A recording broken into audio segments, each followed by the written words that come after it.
जय सियावर रामचंद्र की जय।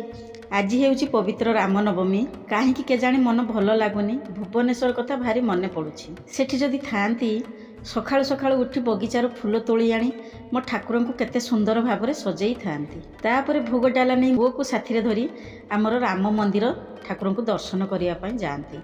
एठी आखपाखे तो मंदिर अच्छी पूजा देवाई जाऊँगी किंतु मन मोर सब उदास रोचे। इमिति इमिति करी दिन कटिगला।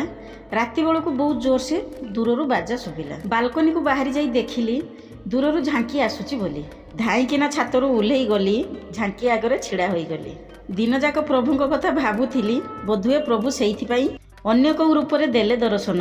मनम मुग्ध होईगला जान। सुंदर भाव नाचुथिले भाषा मोर बुझु नथिले। पाखरे छिड़ाई फोटोटे नेली एमिति होबो बोली भाबी न। जहाँ भी हो एमिति करी नुआ नुआ किछि मु आपण मानकु देखौची।